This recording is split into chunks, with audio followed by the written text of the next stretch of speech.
Welcome back to Classy and Sassy. I'm your host, Erica Regina. I don't know if you've ever had one of those weeks where it just feels like the universe is trying to teach you the exact same lesson over and over again, just using different situations. And that was me this week. It didn't matter if I was working, watching reality TV, reading, or dealing with one of our annual events.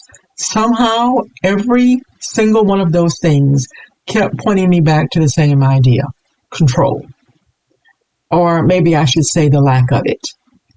Because there's one thing I've realized lately, it's that we spend an awful lot of time stressing over things we were never actually in control of to begin with.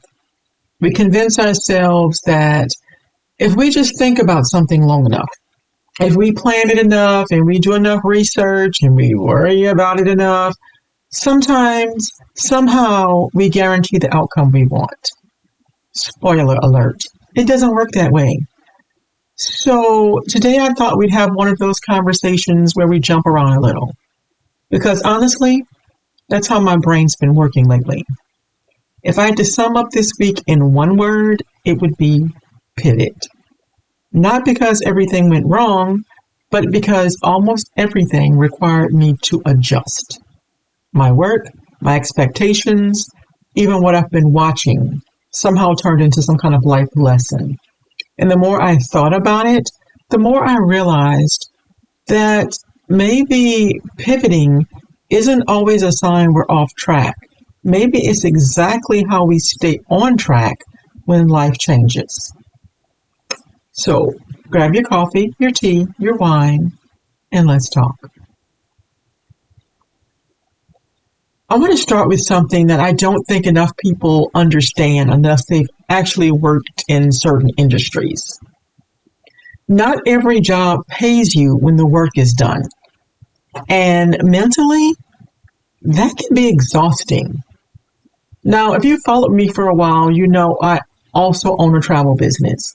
From the outside, I think a lot of people just assume someone books a trip today and I get paid tomorrow, if only. The reality is very different.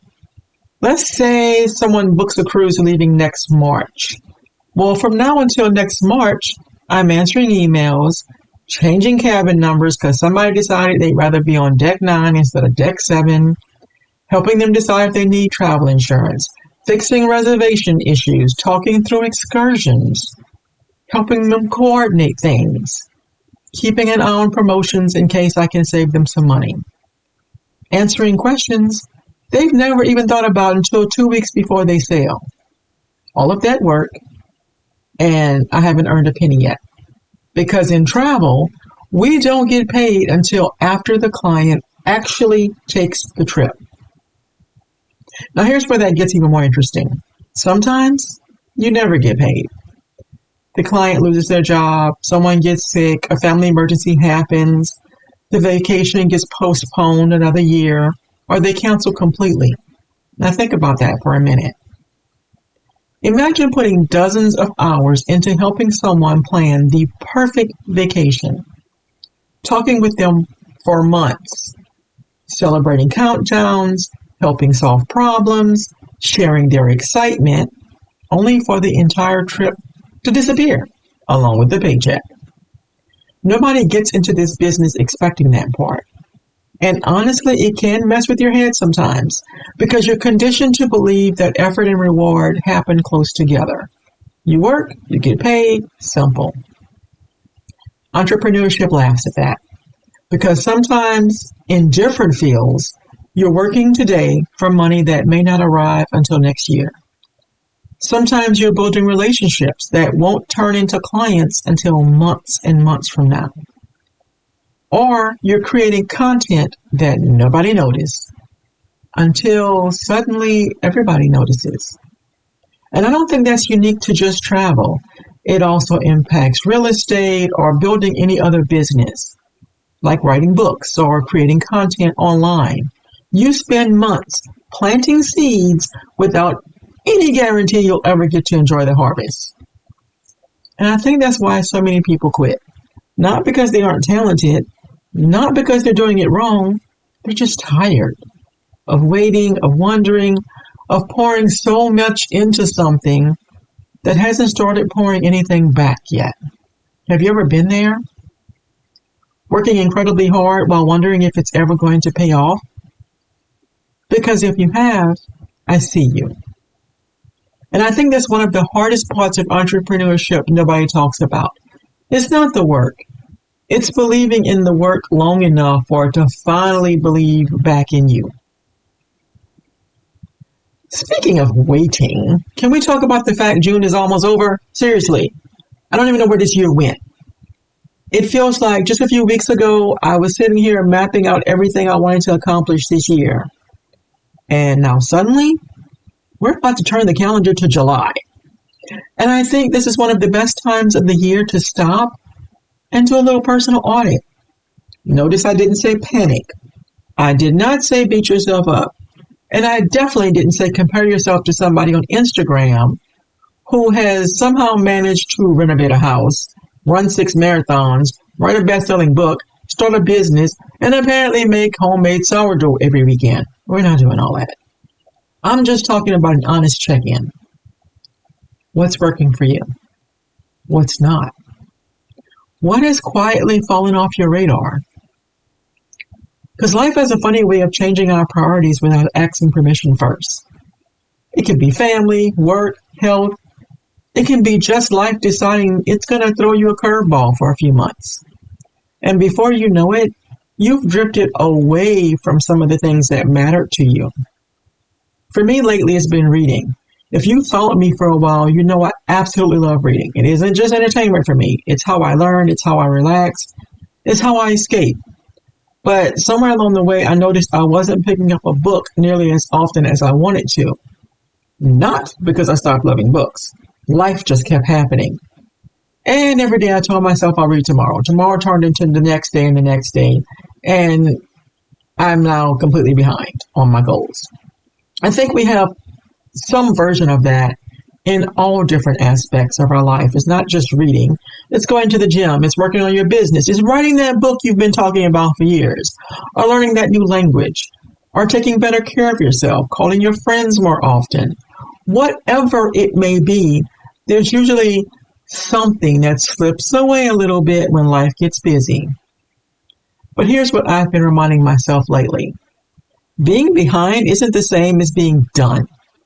Just because you drift away from something doesn't mean you can't find your way back. And I think sometimes we are way too hard on ourselves. We act like, oh, I missed a few days or a few weeks or heck, even a few months, and that means we failed. Who made that rule? Life happened. Now what? That's really the only question that matters.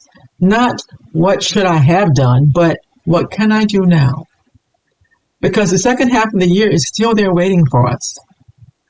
There's still plenty of time to make progress. Maybe not the progress you imagined back in January, but progress doesn't have to look exactly like the way you planned it to. One thing I've learned over the years is that flexibility isn't quitting. Sometimes it's wisdom. Sometimes it's adjusting your expectations in a healthy way instead of stubbornly trying to force a plan that longer fits your life. So maybe instead of asking yourself, am I behind? Ask yourself, what deserves my attention right now? That question feels a lot more productive.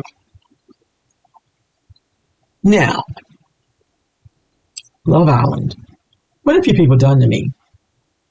Speaking of things I did not expect to become invested in, I blame all of you. Because I had so many people telling me, oh, you have to watch it. It's so good. Just wait. Nobody explained that watching Love Island isn't just watching a television show. It's accepting a second job. Because somehow this show has convinced millions of people that all we need to discuss is happening with complete strangers every single night. If you've never watched it, here's the basic idea. A group of singles move into a villa hoping to find love. They're constantly coupling up, breaking up, getting separated, getting tested, and trying to survive public votes while producers throw new people into the mix every few days just to keep things emotionally unstable. And then Casa Amor arrives, and chaos takes over. And for those of you who haven't made it that far yet, Casa Amor separates the existing couples and introduces an entirely new group of singles. Basically, if your relationship was on shaky ground before, good luck. Now here's the part that fascinates me. Forget who stays together or who gets dumped. I have so many questions about real life outside that villa. Like, do these contestants call their parents before filming starts and say, hey, maybe skip watching this? Because some of those scenes, I don't care how old I am, I could never. And then there's another part of all this that honestly makes me think. The internet never forgets. Every season, it seems, someone gets called out for old tweets, old Facebook posts, old Instagram's comments. It can have been something that was considered racist or offensive or just incredibly immature. Other times, it's some ex who suddenly appears online with screenshots and stories about how differently this person acted when the cameras weren't rolling. And whether it's fair or not, it becomes a part of that person's reputation. It really made me stop and think about something. If someone digs through everything I've ever posted online, would I be proud of all of it? I think that's a question most of us should probably ask ourselves. Because once something goes online, you don't really control where it goes from there. The other thing I've noticed is that some contestants leave these shows incredibly popular. People love them. And then they go on another reality show. And then another. And another. And eventually, the audience starts seeing a totally different side of them. And I honestly wonder, is there a point where one successful show is enough? Where maybe the smartest career move is leaving people wanting more instead of giving them so much access to you that public opinion eventually changes. Because sometimes less really is more. And I think that's really true for beyond reality television. Speaking of seeing more of people than we normally do, that's one of the reasons I've become such a fan of memoirs when I read. There's something really interesting about hearing people tell their own story. Not the headlines, not social media's version, not what everybody else is saying happened, but their version. Right now, I am still reading This Is Me, A Reckoning by Hayden Panettiere, the actress. So this isn't a review by any means, but one of the reasons I wanted to read it is because these books have a way of reminding us that everyone is carrying something we probably know nothing about. It's really easy to look at celebrities and assume they have this perfect life with money, fame, success, opportunities most people only dream about. Then you start reading their story and realize they're still people. They still experience trauma and struggle with relationships and mental health, addiction, self-worth, loss. The list goes on. Those things don't care whether you're famous or not. And I think that's why memoirs appeal to me so much. Not because I'm looking for gossip. Honestly, I couldn't care less. I'm interested in perspective. I'm interested in understanding how people became who they are. Because there's usually a lot more to someone's story than the version we see online. And maybe that's another reminder not to judge people so quickly. Most of us are walking around carrying chapters that other people knew absolutely nothing about. And of course, if I'm reading, I'm also reading something in the thriller genre.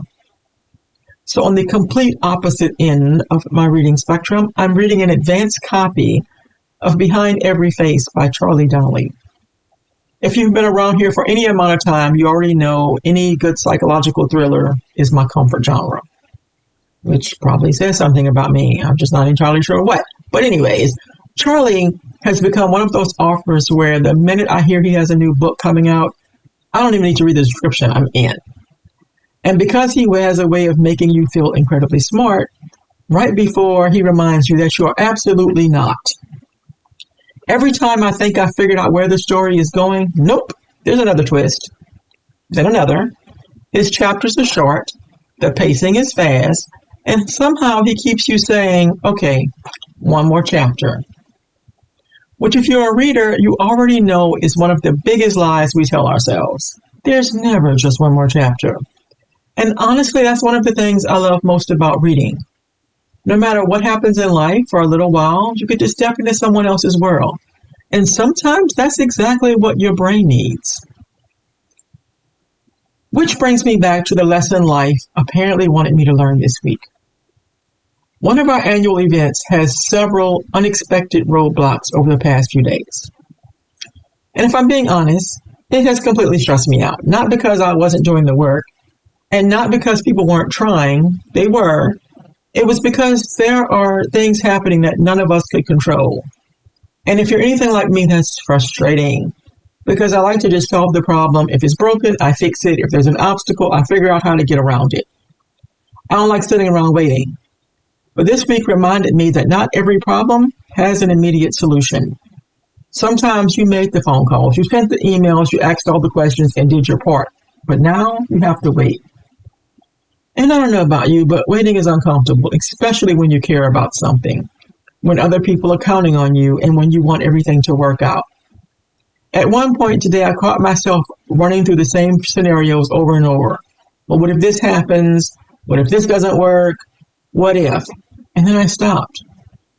Because none of those thoughts were going to change the outcome. They were just making me more anxious. And that's when I realized something. There's a huge difference between responsibility and control.